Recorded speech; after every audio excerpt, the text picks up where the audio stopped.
Olha, o governo fez uma mudança grande no modelo de crédito imobiliário. Será que foi uma estratégia puramente política, buscando a reeleição em 2026, pegando a classe média? Ou se realmente foi uma estratégia de atualização do modelo de crédito imobiliário que vai impactar positivamente o mercado como um todo nos próximos anos, nas próximas décadas? Inclusive, pode ter sido os dois. Eu quero saber a tua opinião aí, se você acha isso também. O fato é que ninguém mais conseguia financiar um imóvel de 800 mil, 1 milhão de reais via financiamento, com uma taxa de juros atrativa. Primeiro, pelos juros altos. Segundo, porque o valor da entrada passou de 20% para 30%, para 50% do valor do imóvel.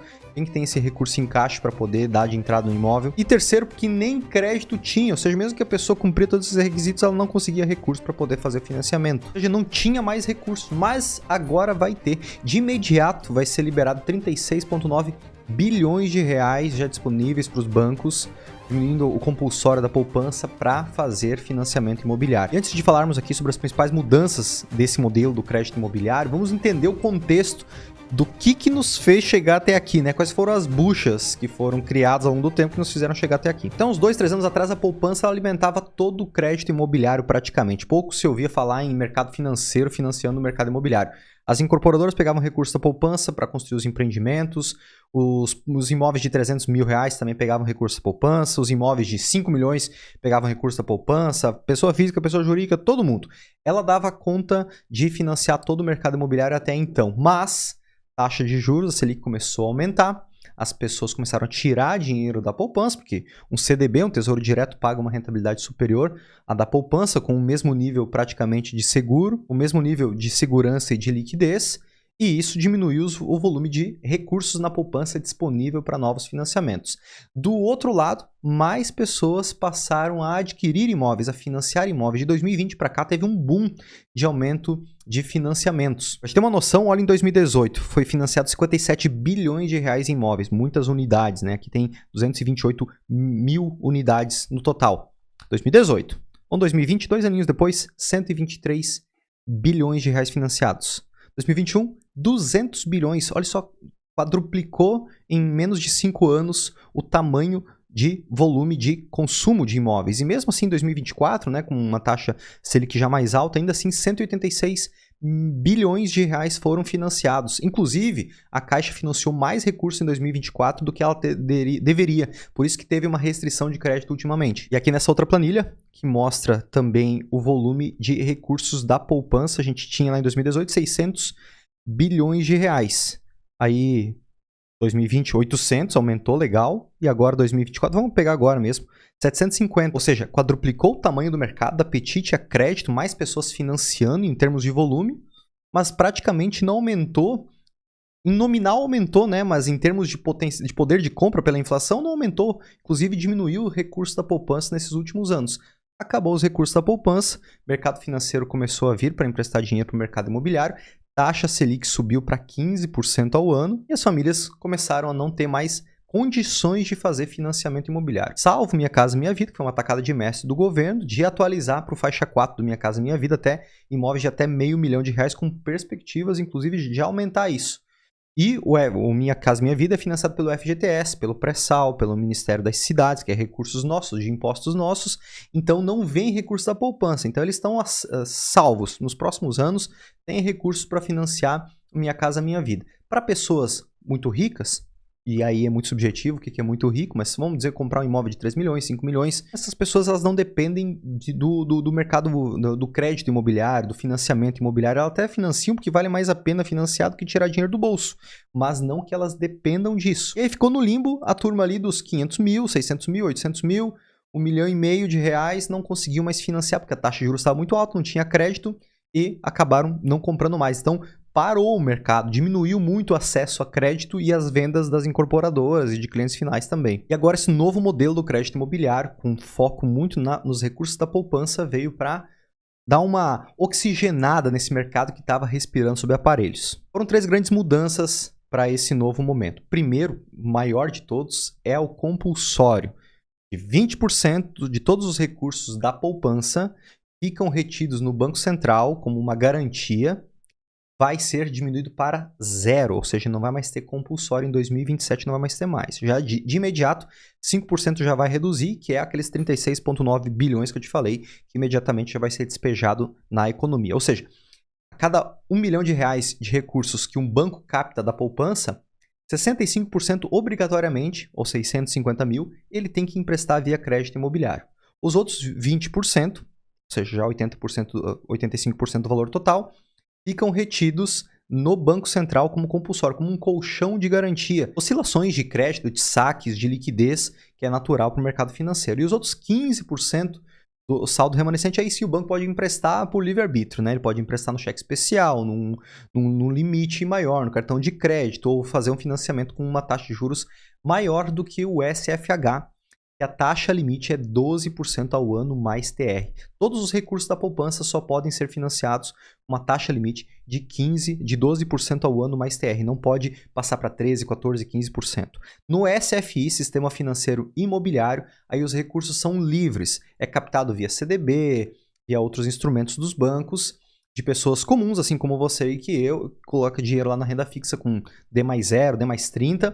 E esse dinheiro o banco empresta daí a 15%, 16%, 17%, com o spread que ele quiser. Mas isso para imóveis de 1,5 milhão a mais e não a menos, que daí os recursos vêm da poupança. De 500 mil a 1,5 milhão vinha da poupança. Por falar nesse 1,5 milhão, além da diminuição então do compulsório de 20% para zero, que vai injetar muita grana no mercado imobiliário, nós também temos a alteração do limite do valor de um imóvel para ser financiado pela poupança, que era de 1,5 milhão até então, para 2.250 mil, um aumento de 750 mil, um aumento de 50% do 1,5 milhão que tinha até então, que nada mais é do que uma correção, nem deve corrigir de maneira inflacionária o valor quando essa legislação foi aprovada no início da década de 2000, e aí o recurso da poupança era para financiar imóveis de até 1,5 milhão, a partir dali era o SFI. Nunca foi utilizada essa trava, porque, como eu disse no começo do vídeo, a poupança ela emprestava dinheiro para todo mundo e ainda sobrava, só que depois foi utilizada essa trava de 1,5 milhão, e aí eles viram que, poxa, 1,5 milhão já não se compra mais um apartamento, uma casa do mesmo valor ou condições ou características que se comprava no início dos anos 2000. Por conta disso, eles resolveram fazer um upgrade ali, então imóveis de até 2.250 podem ser financiados com recursos da poupança. A partir dali, aí se o banco avaliar o imóvel em 2.300, 2.400, 2.500, aí é livre mercado, você vai pagar uma taxa de juros de 15, 16, 17, 18% ao ano, que ainda nesse momento é péssimo para o mercado. Mas tem uma solução e nós já vamos falar sobre esse tema. Outra alteração, que na verdade nada mais é do que uma volta às características anteriores dos recursos, como agora tem mais recursos novamente, os bancos eles vão deixar de restringir a entrada de 30% a 50% do valor do imóvel, vão passar a ser 20% novamente para saque, para quem utilizar o sistema de amortização constante, e 30% para o price. Então, o saque continua sendo o que mais vale a pena para financiar o maior volume possível de recursos pelo banco. Então, a gente consegue diminuir o valor da entrada, uma taxa de juros fica travada, tem mais crédito, é o suficiente para mais famílias ter acesso à aquisição da casa própria de 600 mil, 1 milhão, 1,5 milhão, 2 milhões de reais. Isso, uma estratégia muito boa para o mercado imobiliário como um todo, mas também é muito bom para o governo, que busca popularidade nesse público do médio padrão, da classe média, que geralmente não vota nele. Ele mesmo disse isso, que quem ganha mais do que 4 mil por mês não vota nele. Então vamos ver se ele está buscando voltar a ter uma amizade com esse público. E você acha que vai dar certo isso? E bom, se o Minha Casa Minha Vida está resolvido, porque tem recursos do FGTS, do Fundo Social do Pré-Sal e de recursos do próprio Ministério das Cidades, que é o nosso imposto, se o público da classe média tem recursos para imóveis de 500 mil a 2.250 para fazer o financiamento, um recurso da poupança, que hoje está a 12% ao ano mais TR, mas que quando a Selic cair para 10%, 8,5%, principalmente 8,5% para baixo, talvez a gente veja isso, talvez a gente não veja tão cedo, aí essa taxa de juros ela tende a ser reduzida novamente, isso tende a demorar, mas tem ao menos recurso, até 12% ao ano tem recurso lá na poupança. E essa turma que quer financiar um imóvel de um valor superior, 2,5 milhões, 3 milhões, 4 milhões, como que faz? Parcelamento direto. Taxa de juros hoje não está valendo a pena para fazer um financiamento imobiliário. Tá valendo a pena para comprar um imóvel aí diretamente com a construtora, com a incorporadora. Um parcelamento direto, com uma taxa de juros um pouco mais acessível do que essa do mercado financeiro, que não vai ser muito diferente na grande maioria dos casos.